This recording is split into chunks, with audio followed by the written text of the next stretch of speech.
real parents, real stories. It's the Meet the Parents podcast.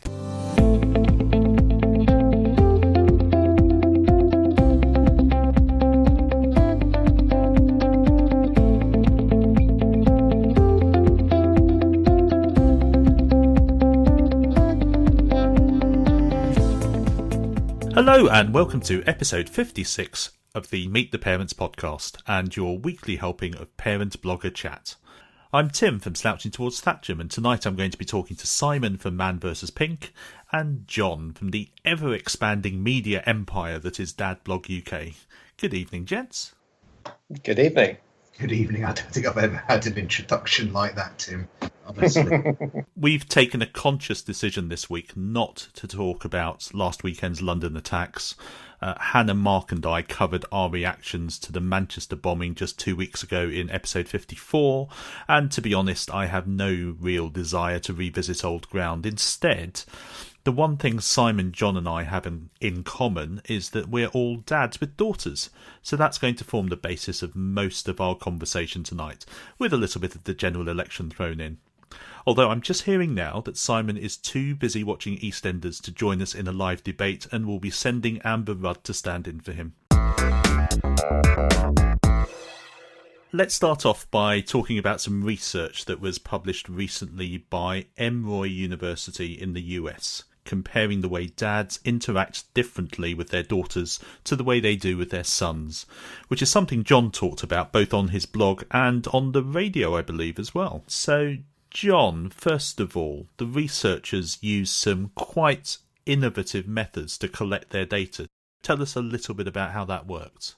The men were fitted with recording devices. I believe they were sort of like GoPro cameras for one weekday and one day during the weekend, and the cameras would come on every now and again and film for 50 seconds just whatever was going on at the time as to how they were interacting with their children. A lot of this research is generally done, it's sort of lab-based research, but done paper-based research. So the researchers would normally sort of interview people and there'd be surveys and questionnaires and so on. But instead, the researchers actually chose to record what was going on. And the other thing they did was they actually did MRI scans of the male participants to show how they reacted to pictures of certain children showing certain facial expressions. One of the most noteworthy aspects of the research is the fact that it took place at all, because the reason the researchers focused on men is because there is so little data available, and so little research has been carried out as to how men react with their children. It's a very interesting way of collecting the data as well, to keep it as natural and uncorrupted as possible. So can you just summarise some of the researchers' key findings for us? They discovered that men paid more attention to their daughters than they did their sons, because it's important to stress that they selected men. They all had daughters, but some of them had sons as well, so they were gauging how they interacted with both. They discovered that the men generally played more gently with their daughters. They would use different language when speaking to their daughters, and specifically they would use more emotional language. They discovered that they would talk to them more about their bodies, and they also found the other key finding was that men were more likely to respond to their daughters if they were distressed compared to when their sons seemed to show signs of distress. So, I mean, Simon, does any of this ring a bell for you in terms of your interaction with your daughter? One aspect of it is really tricky, is that I only have one child and she's a daughter, so I don't have and like John as well, he only has daughters, so I don't have any way of kind of measuring how I would react differently. I do talk to my daughter about emotions, but then I do still kind of talk to her about achievement and doing well and striving to be better and that kind of thing that seemed to be in this study anyway, like more associated with dealing with sons. John, in terms of you and your two daughters, did many of the researchers' findings ring true for you? I'll reiterate what Simon's just said. I have only got daughters, but I can certainly compare to my experiences growing up and what I saw and heard with other people and how they treated their sons, for instance. And when I made a comparison, the two, the research certainly rang true. And when I read what they'd been doing at Edinburgh University, it reminded me a lot about a book written by a woman called Rebecca Asher. The book's called Man Up. She just put a detailed explanation of how we treat sons. She explains that with sons, people just have this perception that they are sort of troublemakers and they're more energetic and they're boisterous. But if you actually watch the way both mums and dads react with boys, if boys sort of play up or demand attention, they're immediately written off as creating trouble, and they are treated as thus. And then over time, perception becomes reality, and they've learned that they can get a response from someone by playing up, and so that's what boys do. Whereas with girls, both men and women, if a girl plays up, they tend to get a more emotional response, and people treat them a lot more gently, and so they don't get this reputation for playing up. But I couldn't help thinking that actually Rebecca Asher had got there before the guys at Edinburgh University. So it was an interesting comparison to sort of read the two. I've got that combination with two sons and a daughter, so I do get that direct comparison between how I've behaved with the boys and how I behave with Cara. So, do I treat her any differently to the boys? In some ways I think I do. There's definitely a different kind of bond that exists between me and her compared to how I relate to the boys. And I think, conversely, Heather would agree that the same is true in terms of the mummy-daughter versus mummy-son dynamic as well. So do I use more achievement-focused and competitive language with the boys? Yeah, maybe I do. Although, having said that, Cara is also fiercely competitive as well. You mentioned use of language around the body, John, as well, and I certainly do that a lot more with Cara than the boys too. We often talk about doing her hair, and I'll tell her how beautiful she is, stuff like that. So there are some small differences of the type that's reported in the research, but I don't think it's a simple case of black and white either. So, for instance, I wouldn't say that I've been particularly overprotective of Cara. As the youngest of three, she's pretty fiercely independent, and she certainly hasn't been mollycoddled in the way that perhaps Isaac, as our first child, was when he was younger. And I guess I wouldn't say that my use of emotional language is particularly biased towards Cara either. I mean, Isaac has always been a very sensitive and empathetic kind of soul, so I talk to him a lot about his feelings too, probably at least as much as I do with Cara. It's just Toby, the middle one, who prefers to be the strong, silent type, who's, I guess, a lot more your kind of typical Boise type of character in that regard. So maybe it's not so much a boy-girl thing with R3 as also equally a personality-driven thing. So, but yeah, there's certainly a lot in the research that rings true, and what I think it really brought home is how unconscious some of those behaviours are. And it's only when you take that step back and think about it that you think, subconsciously, without ever thinking about it, I probably do treat the boys a little bit differently and talk to them in a slightly different way than I do with Cara. So, interesting research to read. One thing I reflected on is when we were expecting, turned out to be our daughter, but before we knew whether it was a boy or a girl, is I always instinctively envisioned I would have a son. And it wasn't that we wanted a boy in particular, really didn't care, but we just felt that. And then when we found out we're having a girl, I did feel fun. I did feel like, it felt like I'd have to parent in a different way. And then the thing I've reflected on since she was born and as we've grown up, and as I'm, being the stay-at-home father, is that I don't feel I've parented her any differently than I thought I would have parented a boy. And sure, I've reacted more about the fact she is a girl and the world she's growing up in, and trying to reflect that in terms of things we talk about.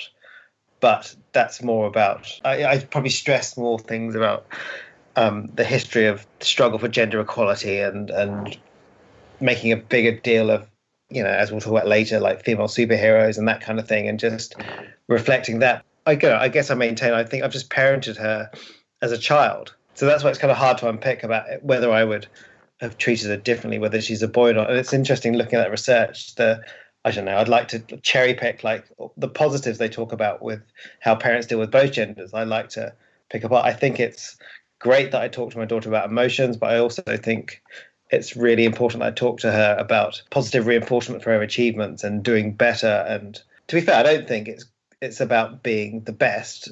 And I don't think I'd talk about that with a boy either, but it's still things about, achieving whatever she's doing is still really important.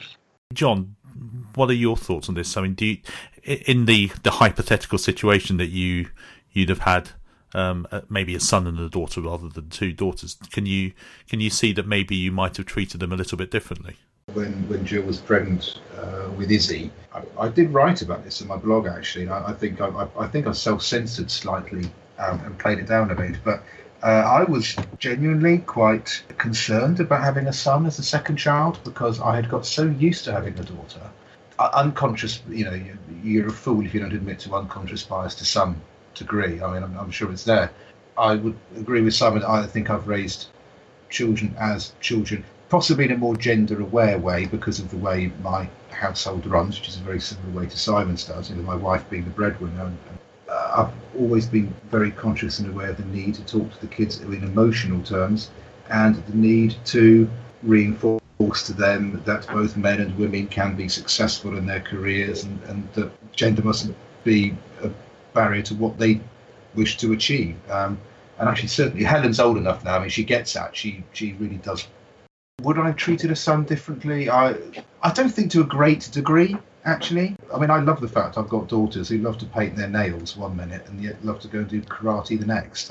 Yeah, and I think that's the fascinating thing and the really fulfilling thing about having daughters or sons is that they don't necessarily fit into a neat box labelled boy or girl and that they're free to do whatever they want. I mean, finally, given that I'm a working dad and you guys are both stay-at-home dads, I wanted to ask you both if you think that being the at-home parent has had any kind of an influence or difference in terms of the relationships that you've had or developed with your daughters. So, I mean, Simon, any thoughts on that? It must have done, but it's hard to unpick what. Just through proximity and daily shaping of things, it has done. I think it's one of the. I can't say what it will be until later. It's not. I've not noticed any difference now, and there's no real favoritism between us or anything like that. I don't know about you guys, but often I get approached by students who are writing their thesis or something, and they want to talk to stay-at-home dads or engaged dads or whatever.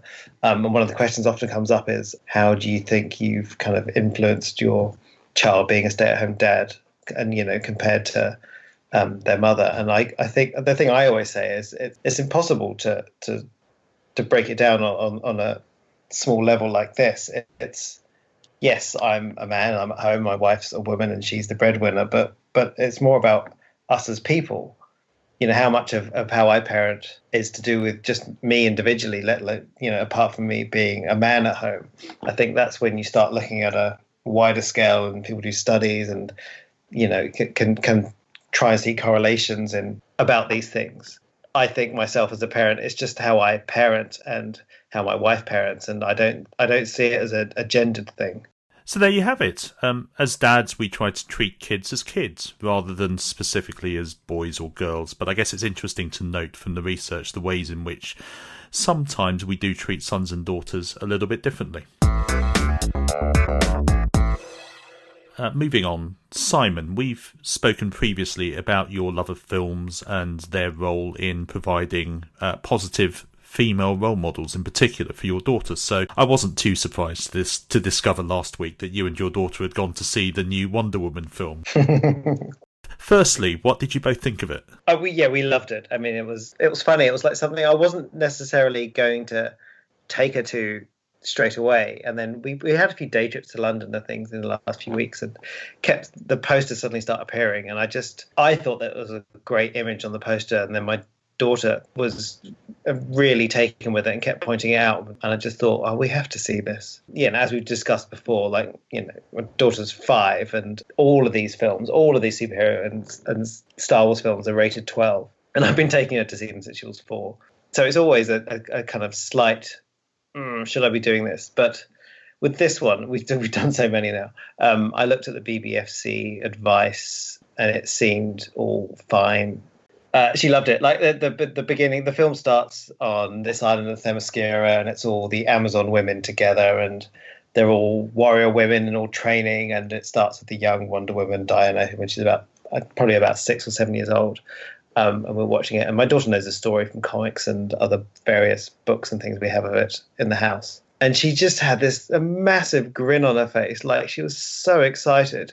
And she turned to me with this huge grin, and then she just suddenly gave me a huge hug, like she was just so overwhelmed with excitement at seeing this. And then when you see the film, it's the first, I don't know, half an hour, 45 minutes is just magnificent. If you're kind of wanting to see images of empowered women, especially for your children to see it like these, and this kind of society that just is just full of strong women. And that what makes the contrast later when Diana, Wonder Woman, comes out into the outside world and with its gender politics and not understanding why women aren't allowed in a room and women have to dress a certain way and women get wolf whistled in the street, makes it work really well. And she kind of got that. And I don't know, I've always drawn into her ideas of gender equality and spotting that when it occurs and stuff. So all those kind of elements in the film, worked with her as well. But superheroes doing cool stuff worked with her as well. Yeah, she loved it, and she's been talking about it many times since.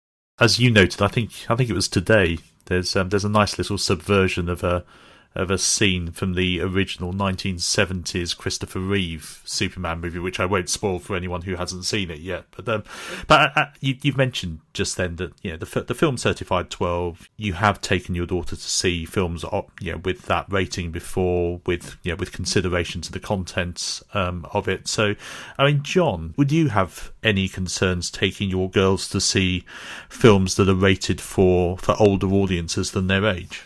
Yes, and I'm afraid this is based on a rather unfortunate experience we had where Izzy ended up watching one of the Jurassic Park films, dinosaurs killing people and there's blood and there's people losing limbs. Rather unfortunately, we had about 3 months worth of nightmares after that. So I'm afraid we sort of adopted a formal policy of not letting the kids watch films that were meant for those that are taught. And it's funny with us, it's actually, there's more sensitivity with Isaac, our oldest, than there is with Cara, our youngest, who will quite happily watch anything. Isaac hasn't been the same since I took him to watch Hellraiser.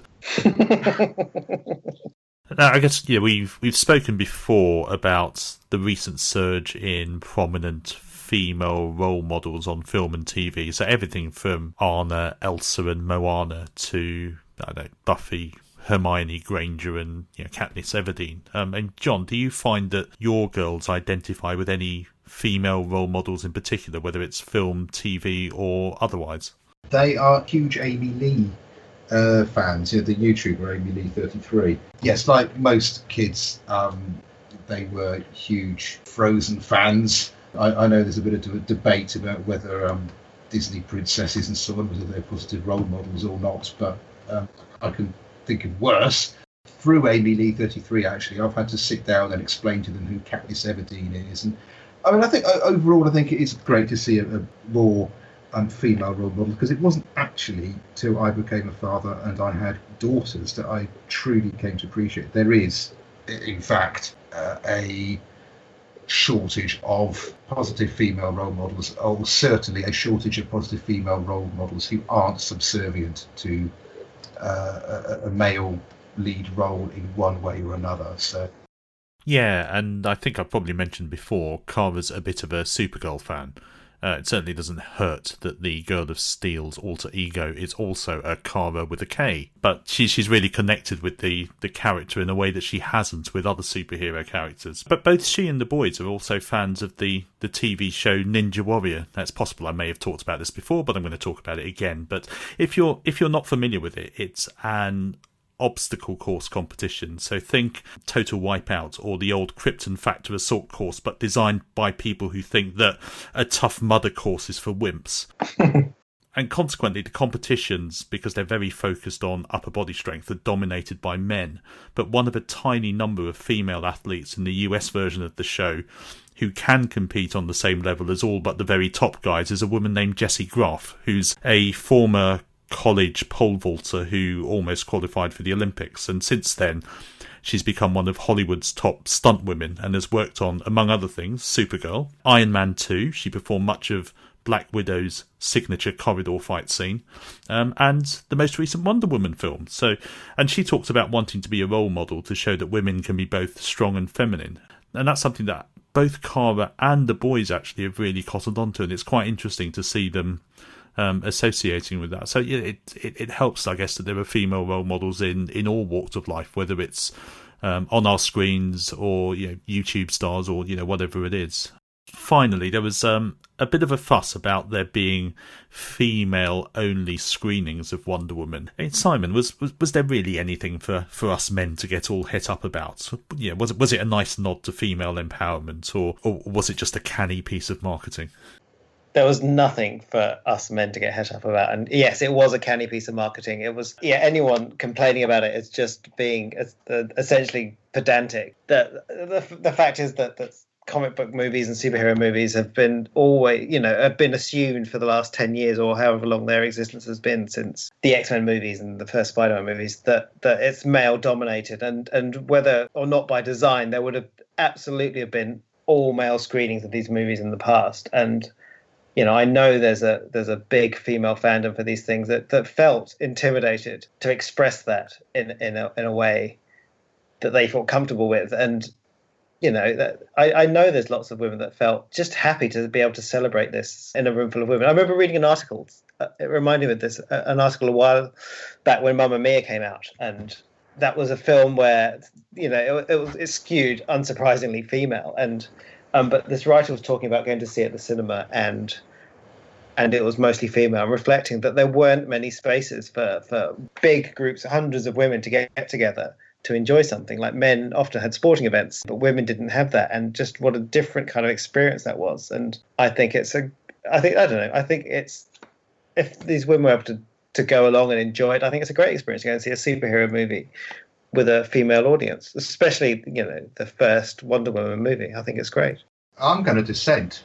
Oh, go on in. I would ask two valuable questions. One, what does it actually seriously achieve by having a female-only screening?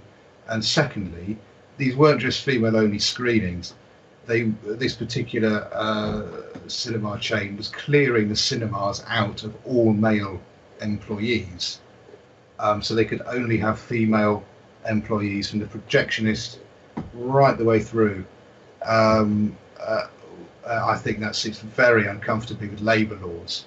Duly noted, John. All right, and on that note, I haven't seen the film yet, but I think it's definitely one that I would consider taking Cara, who's also 5, to see. Although, if I'm being honest, I'm not sure I really want to be giving her any more ideas about beating up her brothers. So finally, we're recording this episode 3 days before a general election, which has in many ways been just as divisive and controversial as last year's EU referendum. And it's a campaign where there has again been a focus on trying to get more young people out to vote.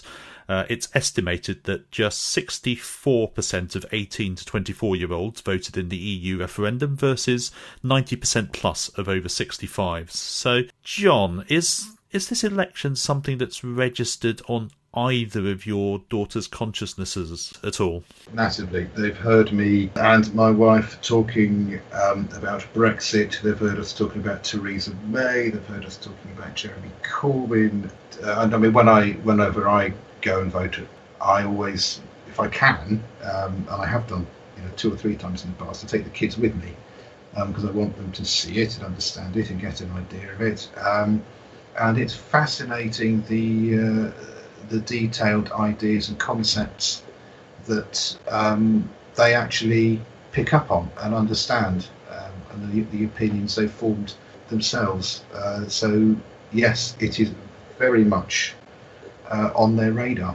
Yeah, it's interesting to get them at least aware of the mechanics of an election so early on. Now, for us, with Cara being only just 5, the whole election thing is a little bit over her head. But what about you, Simon? Your daughter is a few months older. Is the election anything that she's become aware of at all?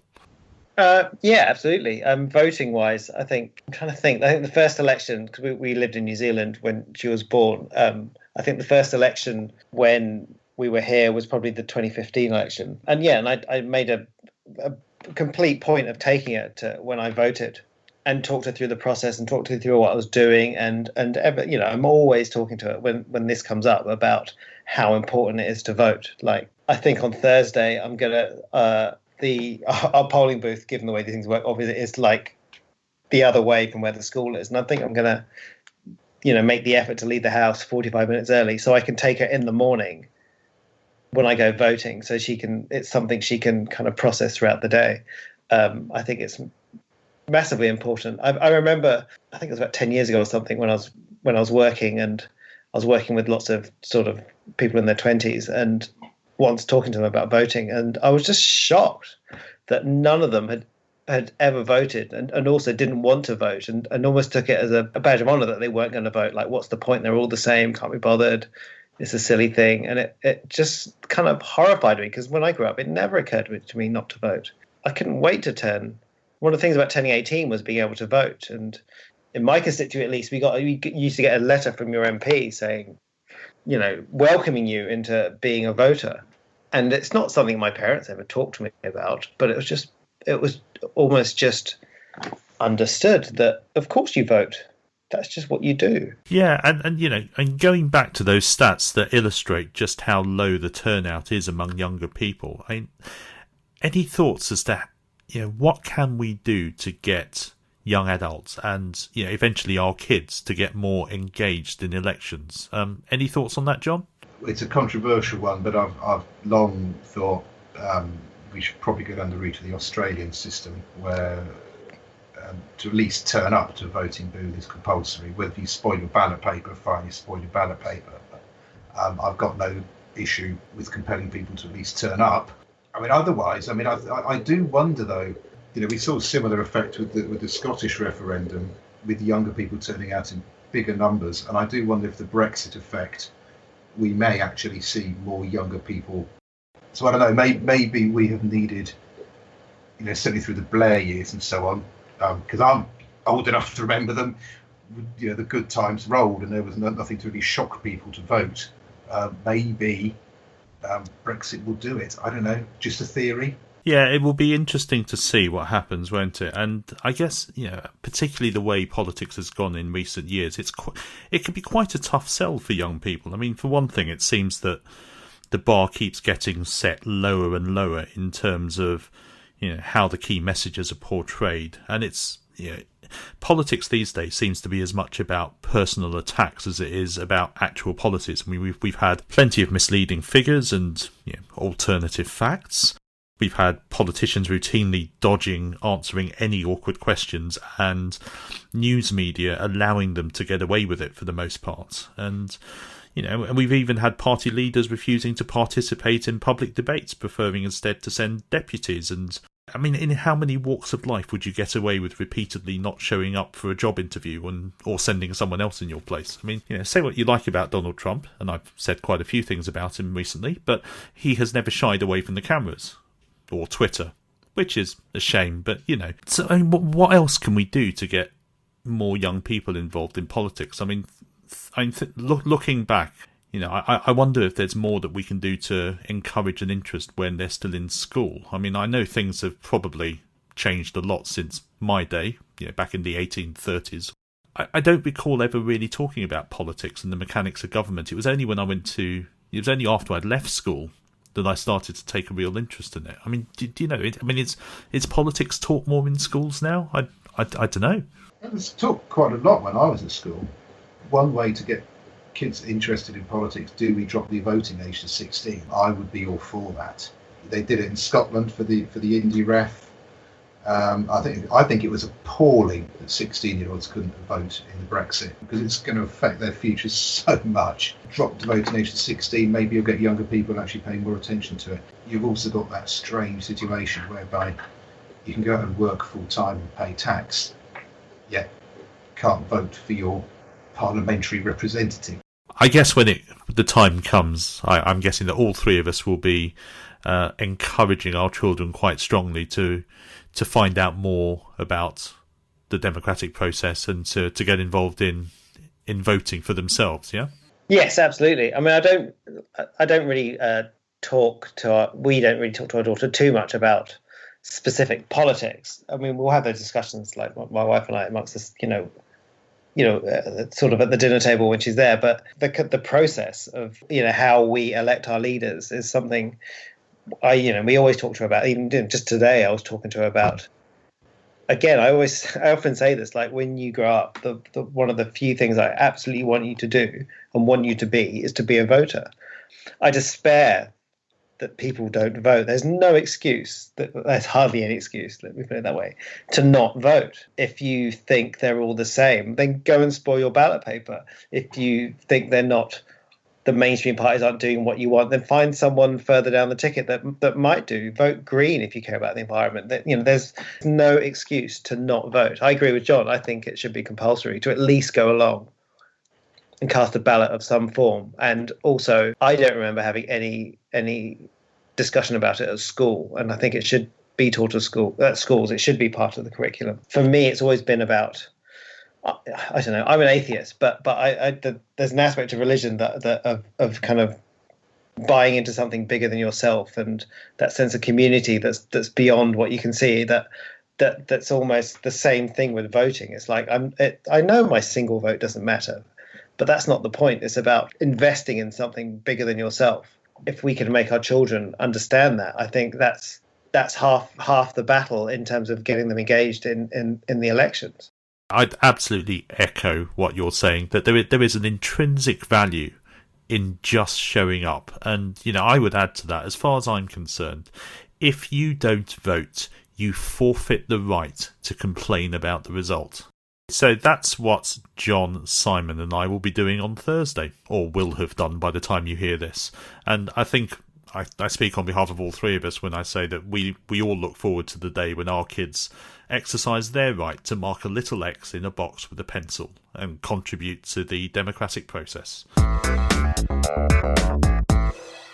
And that's it for this episode of the Meet the Parents podcast. We'll be back next week, but in the meantime, here's where you can find the three of us online. Simon? So my blog is Man vs Pink, and you can find me at Man vs Pink on Twitter and Instagram and Facebook, and manversuspink.com is my blog. And John? Yes, you will find my blog at dadbloguk.com, YouTube, youtube.com/John Adams dadbloguk, Twitter, Instagram and Facebook. You'll find me at dadbloguk. And finally, you'll find my blog at slouchingtowardsthatcham.com and across social media as @ThatchamDad. So you can download this podcast on iTunes and Android devices from our website, meettheparentspodcast.com, and also via a variety of podcasting apps. If you don't already, do please give us a follow on Twitter @ParentsPodcast and Facebook at facebook.com/meettheparentspodcast. So thanks for listening, and do please join us again next week. Good night.